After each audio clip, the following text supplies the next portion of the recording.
Desde que tengo memoria, siempre he tenido dificultades para creer de la manera en que se supone que debía. Cuando tenía 16 años, era duro con mis padres, poniendo a prueba mis límites para ver hasta dónde podía empujarlos. Los veía como opresivos, no dispuestos a involucrarse con nada que los hiciera sentir incómodos. Pero ahora que soy mayor, puedo apreciar que ellos estaban haciendo lo mejor que podían. No tenían todas las respuestas, pero pensaba que como padres y buenos cristianos deberían tenerlas. Finge hasta que lo logres, y todo eso. Y a cambio, yo debía aceptar su palabra sin cuestionarla, como era el orden natural entre padres e hijos. Debes hacer lo que te digo porque lo digo yo y todo eso. Pero luego mi hermano desapareció y todo el orden natural se desplomó. Brian normalmente llegaba a casa de la práctica de banda a la misma hora todos los días, pero el 12 de abril de 2015 no escuché las llaves de su coche al desbloquear la puerta.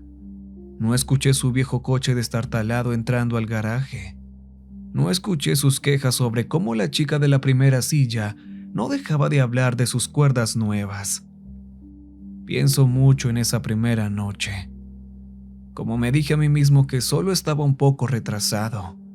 Normalmente, cuando eso sucedía, siempre nos avisaba.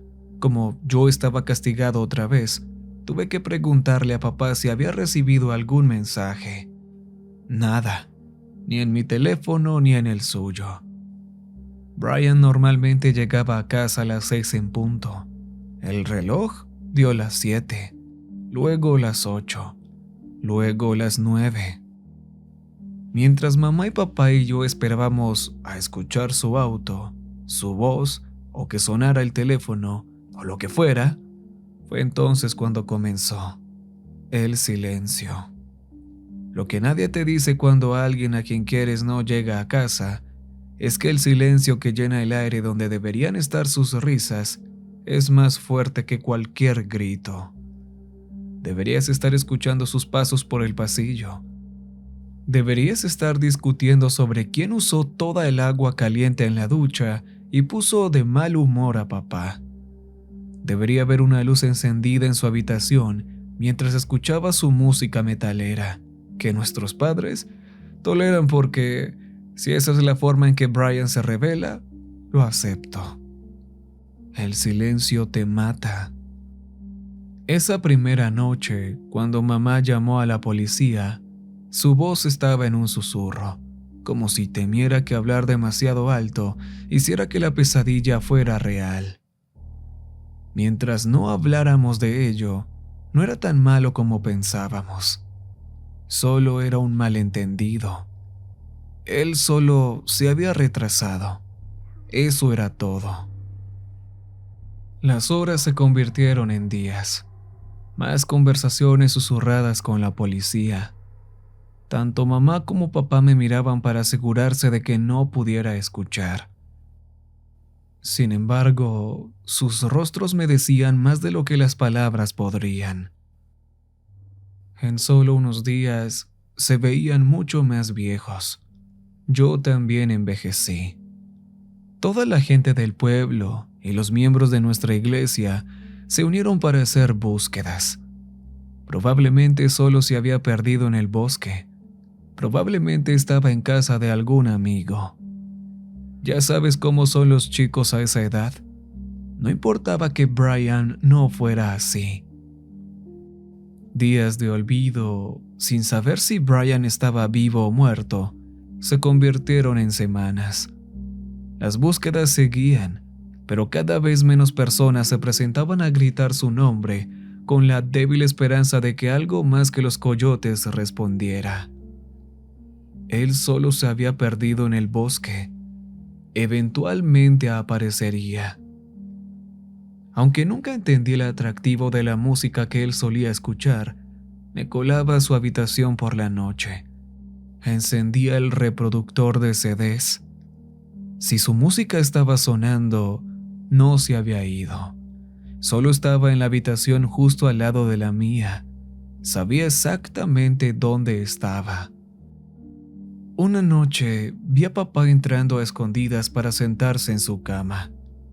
El silencio se rompió cuando el hombre que solía ver como autoritario e inquebrantable se desmoronó, intentando sofocar sus sollozos con la almohada de Brian.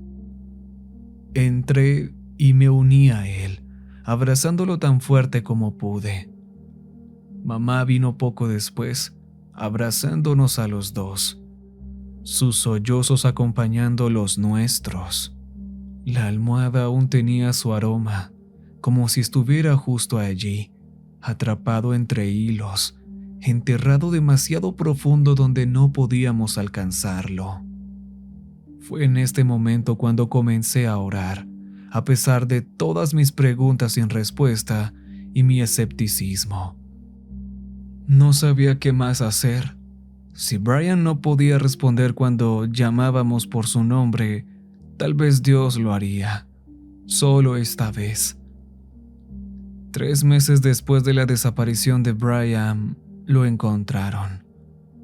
Nunca olvidaré la forma en que mi madre gritó su nombre, una y otra vez, como si su dolor fuera suficiente para llamarlo de vuelta a donde pertenecía.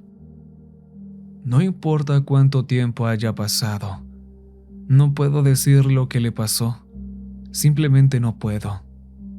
No solo fue un asesino. Pensar en lo que le hicieron me da ganas de desenterrar al hombre que lo quitó y reducir sus huesos a polvo. La muerte no fue suficiente para él, nada lo fue. Claramente no era el único que se sentía así. Cuando encontraron al que le hizo eso a Brian, no duró mucho tiempo tras las rejas. Según se reportó, antes de que le dieran lo que se merecía, uno de los miembros de su turba le dijo: «Si no eres un hombre de oración ahora, lo serás cuando terminemos contigo». Ahí fue donde surgió el problema. Él sí oró, suplicó perdón, no de la turba, no de mi familia, ni siquiera de Brian. El reino de Dios está abierto para todos, incluso los depravados, los crueles, los llenos de odio, incluso para personas como él. Todo lo que se necesita para que las puertas se abran y se sienta el calor de su amor es pedir perdón, y él lo pidió. Pero, ¿qué significaba eso para Brian? ¿Cómo podría su alma encontrar descanso si el que lo envió al cielo antes de su tiempo estaba allí mismo con él? Esta fue una de las muchas preguntas que me atormentaban. Pero antes de que él nos fuera arrebatado, solo fue un experimento mental sin consecuencias reales. ¿Qué pasaría si una víctima hipotética estuviera atrapada en lo que debería haber sido el paraíso con su hipotético perpetrador? Solo un problema de palabras, como en clase de matemáticas. Si John tiene 12 manzanas y Judy toma 8 y Sara le da 4 veces esa cantidad, ¿eso lo condena a pasar la eternidad con el hombre que lo brutalizó? Por el bien de Brian, tenía que saber si eso era cierto, pero no me atrevería a hacer esa pregunta. Mis padres ya habían sufrido demasiado. Hasta el día de hoy, y como padre que soy ahora, aún no sé cómo lo hicieron. ¿Cómo podían levantarse cada mañana sabiendo que uno de sus hijos iba a ser enterrado? Así que, sin expresar esa terrible pregunta a nadie, oré para que Brian encontrara la paz. Junto con eso, oré por una respuesta, aunque no esperaba una. Sin embargo, la recibí, y no fue de Dios. El día del funeral, me avergüenza admitirlo, tenía miedo de acercarme al ataúd, aunque estaba cerrado.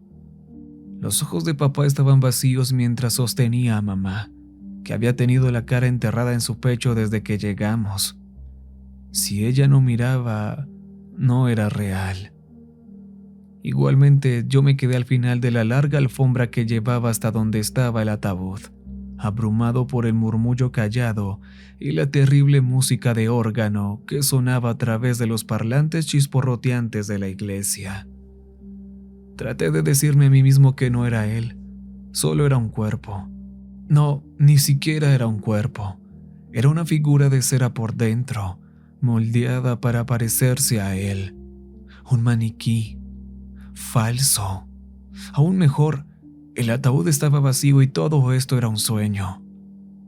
Mis mejillas estaban mojadas, mis ojos ardían, las luces doradas de la iglesia se convertían en haces. No podía respirar. Mis pies habían echado raíces que se enterraban hasta el centro de la tierra. No podían moverse.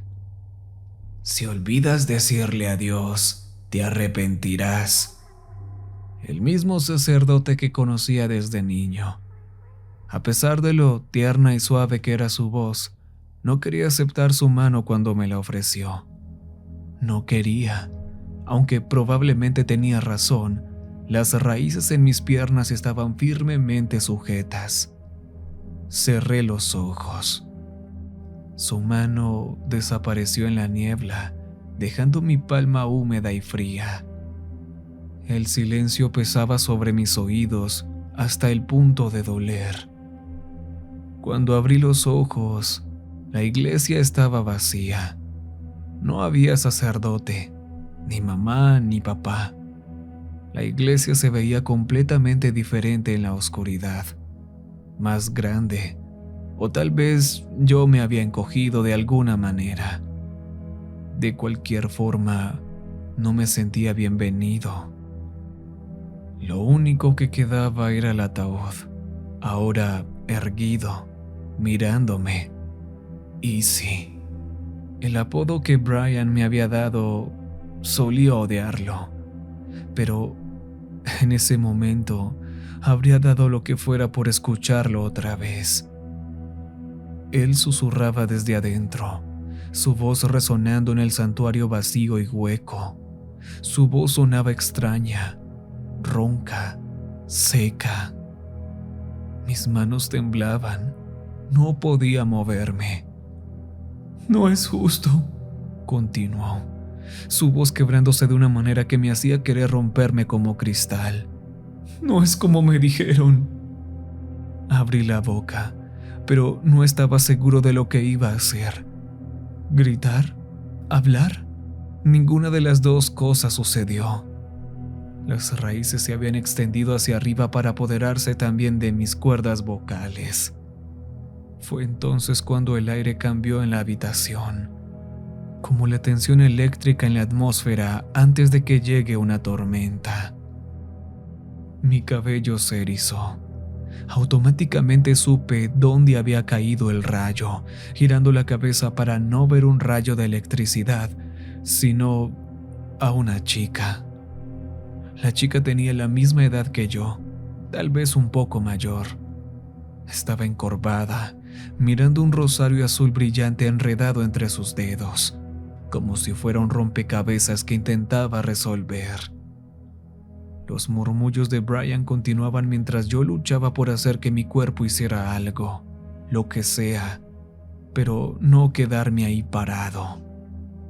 «No tenemos mucho tiempo», dijo la chica de manera directa, su cabeza girando lentamente para encontrarse con mi mirada.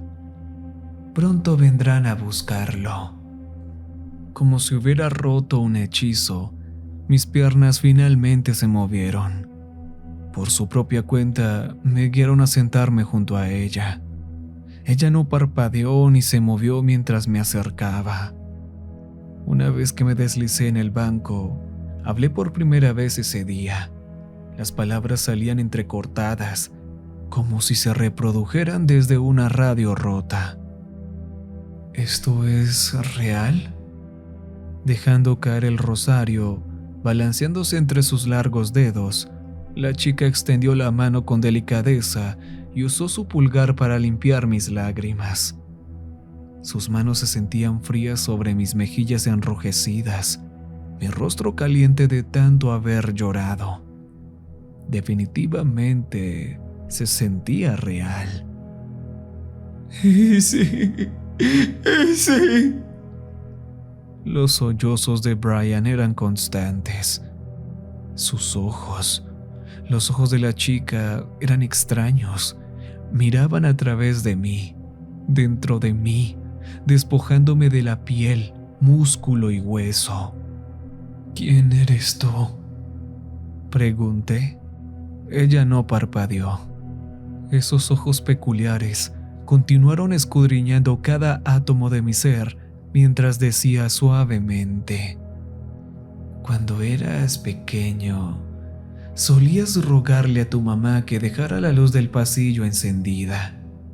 Corrías y saltabas a la cama, pensando que yo estaba escondida debajo, esperando para atraparte. Mi corazón latía con fuerza. Comencé a alejarme de ella, sabiendo ahora con quién estaba hablando. La voz de la chica salió como un susurro. Y tenías razón. Correr. Tenía que correr. Ella permaneció sentada, observándome mientras yo corría hacia donde debería haber estado la salida. Había ladrillo. La puerta había desaparecido. Brian lloraba en silencio desde su ataúd. Aunque crecí yendo a esa iglesia, había cambiado, convirtiéndose en una jaula de ladrillos. No había puertas. Las ventanas estaban oscuras, como si el mundo exterior hubiera desaparecido, dejando solo el santuario. La chica esperó pacientemente mientras yo buscaba alguna manera de salir, cualquier forma de hacerlo. Ella había vuelto a examinar su rosario, completamente indiferente. Mientras tanto, Brian comenzaba a suplicar de nuevo. «Está conmigo. Esto pasa una y otra vez. No puedo escapar. Por favor». ¿Eso responde tu pregunta? La voz de la chica flotó sobre sus sollozos atormentados mientras continuaba jugando con la cruz. ¿Sobre cómo es el reino? Las palabras salieron de mi boca sin pensarlo. Dios. Él te ama, murmuró la chica con indiferencia mientras se levantaba del banco. Él ama a todos, a cada santo, a cada pecador, incluso a los que Él me manda. Todos son iguales a sus ojos, aunque no lo sean. El martillo es el clavo, y mientras lo amen de vuelta y pidan su perdón, permanecerán juntos. Mi voz volvió, enojada y afligida mientras ella pronunciaba cada palabra con la frialdad de quien enuncia un simple hecho. ¿Qué quieres? ¿Por qué estás haciendo esto?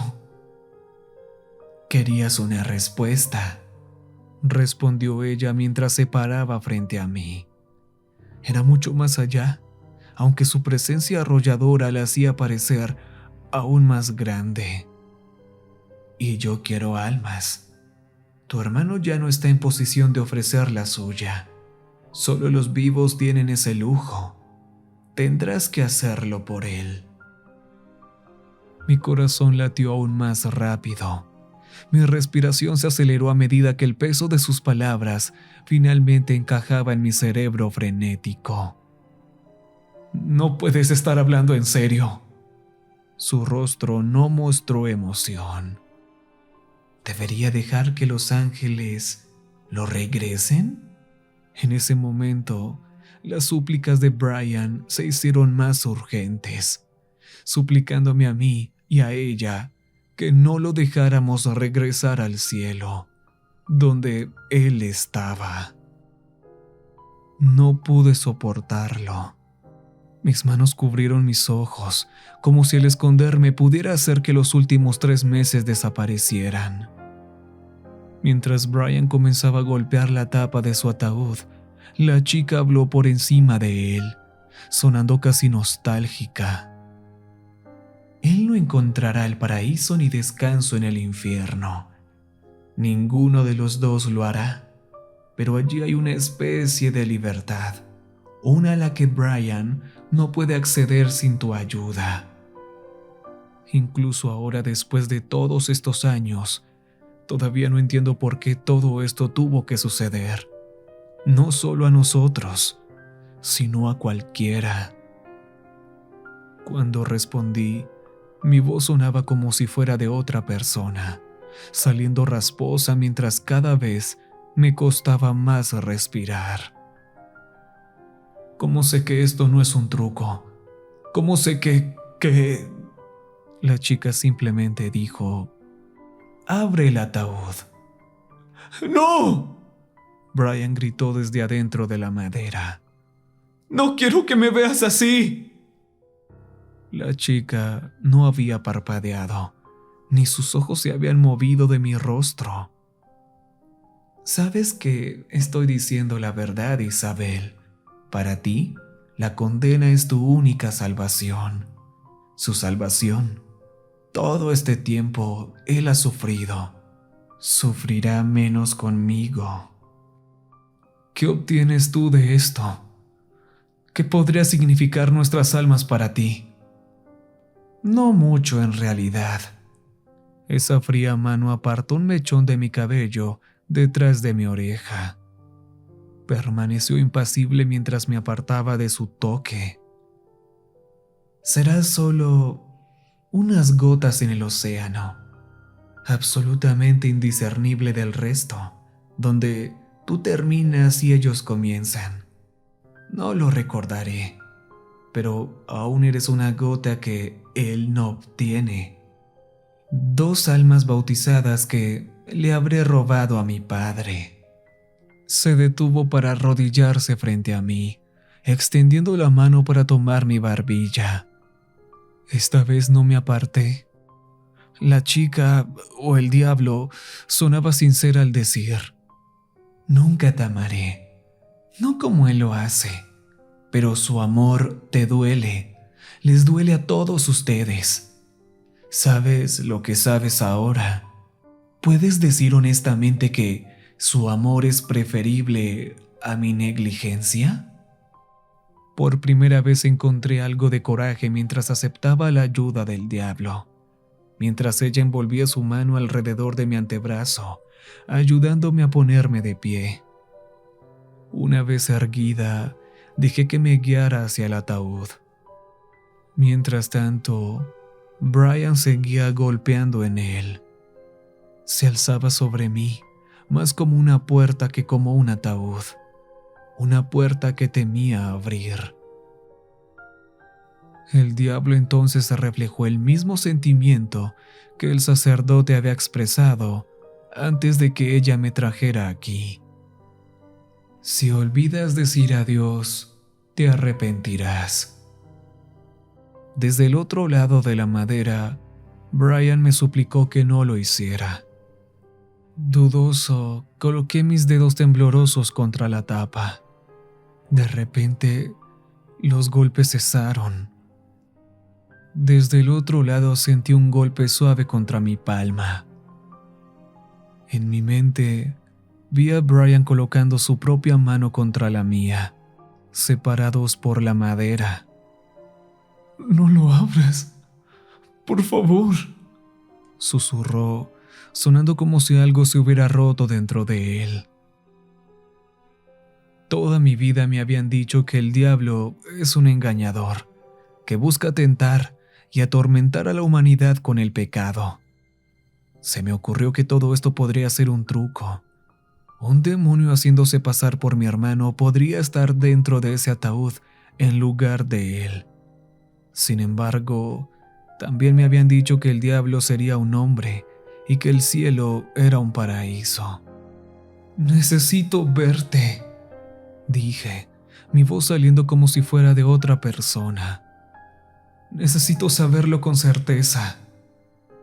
Silenciosamente, pero lo suficiente como para hacer que mi visión se difuminara al inundarse de más lágrimas. Brian murmuró. Me duele. Tras una tragada y un escalofrío, alcé la mano hacia la tapa del ataúd. Ojalá todo hubiera sido un elaborado truco. El funerario lo intentó. Usaron puntos para juntar lo que quedaba de las mejillas de Brian. Cerraron sus ojos, taparon el agujero en su frente donde ya habían comenzado a anidar las moscas.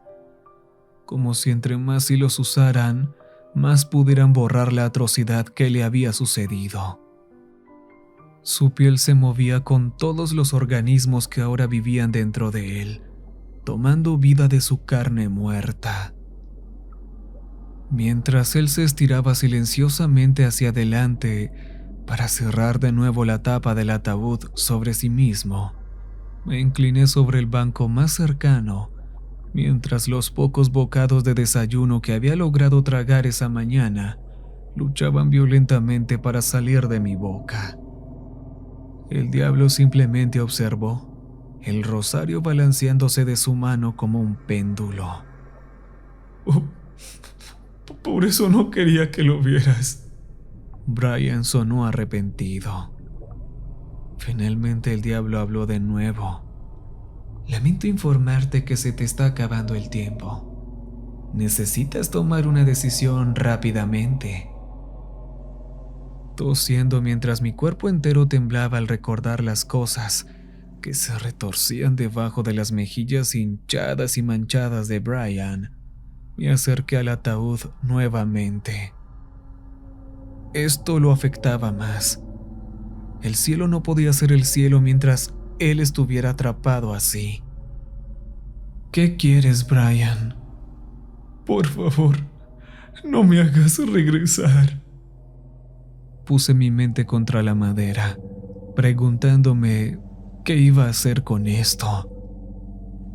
Si te sirve de consuelo, una vez que te unas a él, ya no estarás solo. Fue dicho en un tono monótono, sin rastro de calidez en su rostro. Había tantas otras cosas que atormentaban mi mente. Una eternidad de tormento para los dos y para nuestros padres. Y ellos nunca los veríamos de nuevo. Estarían atrapados en el reino de Dios con el que acabó con Brian. Salté, girando rápidamente. La iglesia tembló. El polvo se caía de los ladrillos mientras lo que sea que estuviera allá afuera golpeaba la pared. Lo que siguió fue un rugido airado como engranajes de metal chirriando, tan agudo que tuve que taparme los oídos. Una vez que el rugido finalmente se calmó, el diablo me informó. Los ángeles vienen. ¿Ángel? ¿Eso es un ángel? Brian gritó desde el ataúd. ¡Isa! ¡Estoy bien!, le aseguré, pero mi grito frenético probablemente no era convincente. El diablo comenzaba a perder la paciencia mientras me decía nuevamente: tienes que tomar una decisión ahora o ellos lo regresarán. La cosa afuera lanzó otro grito ensordecedor. Una luz blanca cegadora comenzó a fluir a través de las ventanas. El sonido del rechinido rebotó un poco. ¿Una risa? ¡Isa! El diablo dijo mi nombre con tanta firmeza, con más poder detrás de él que nunca había escuchado en mi vida, que no tuve más opción que enfocarme en ella. Todo quedó en silencio. Los gritos de Brian, los intentos del ángel por derribar las paredes de la iglesia. Solo estábamos ella y yo. Hazlo, tómalo y dile que lo amo. Hasta el día de hoy, no sé si la decisión que tomé fue la correcta, pero por primera vez, el diablo sonrió. Luego la pared se rompió, inundando la iglesia con luz cegadora mientras el rechinido me hacía querer arrancarme la piel. Una mano se apoderó de la mía. Con un grito, la arranqué y tropecé hacia atrás, incapaz de mantener las piernas debajo de mí mientras me arrastraba. ¿Esa? La voz era familiar, no del diablo, no de Brian. Las luces volvieron. El sacerdote que me había ofrecido caminar conmigo me miraba desde arriba con una mezcla de preocupación y lástima. En algún momento había terminado en el suelo. Mamá había salido del capullo protector en el que estaba abrazada a papá y ambos corrían hacia mí alarmados. La iglesia había quedado en silencio mientras todos los que habían venido a rendir su respeto observaban en silencio y con simpatía. Solo quedaba la música solemne del órgano sonando por los altavoces. Durante años no le conté a nadie lo que pasó, por razones obvias. Suena como un episodio psicológico inducido por el duelo. Y por un tiempo, eso fue lo que me dije a mí mismo que era. Pero recuerdo cada palabra de esa visita del diablo. Recuerdo exactamente cómo se sintió en su versión oscura y opresiva de nuestra iglesia familiar. Recuerdo ese momento con más intensidad que el día de mi boda o cuando sostuve a cualquiera de mis hijos recién nacidos en mis brazos. Eventualmente, llegó un momento en el que no pude seguir negándomelo a mí misma y me dio una curiosidad morbosa sobre cuántos otros recibieron esta oferta. Comencé a contactar a otras familias que habían atravesado pérdidas similares a la nuestra. Resulta que la respuesta a esa pregunta es demasiados. Esto puede sonar tonto, pero los que hemos aceptado la oferta del diablo hemos formado un pequeño grupo de apoyo. Nos reunimos una vez al mes. Todos sabemos que no hay nada que se pueda hacer. Solo es agradable estar con otras personas que lo entienden. Otros que voluntariamente se han condenado a sí mismos y a sus seres queridos. Si alguien leyendo esto ha pasado por una situación similar, les animo a que me envíen un mensaje. Les daré los detalles. Se sorprenderían de lo mucho que ayuda a estar en una sala con personas que entienden la terrible decisión que tuviste que tomar. Aunque ahora puedo reconocer que esto fue una carga enorme para poner sobre un niño de 16 años. Me alegra haber sido yo quien recibió la visita y no alguno de mis padres. Pasaron años hasta que mamá volvió a sonreír, y el estrés de todo esto casi manda a mi papá a una tumba temprana. Por terrible que suene, no tengo el valor para contarles a ninguno de los dos sobre el trato. Sé que está mal guardar algo como esto, pero ellos se consuelan con la idea de reunirse en el cielo con Brian algún día. ¿Cómo miras a tus padres a los ojos y les dices que le quitaste a su hijo de nuevo? La culpa es lo más difícil de vivir. Aunque sé que fue mejor que enviar a Brian de vuelta con su torturador por toda la eternidad, sigo cuestionándome. Todos en nuestro grupo lo hacemos. Así que lo diré nuevamente. Si alguien más ha sido abordado por el diablo, por favor, comuníquese. No está loco, no lo imaginó, y no tienes que lidiar con esto solo.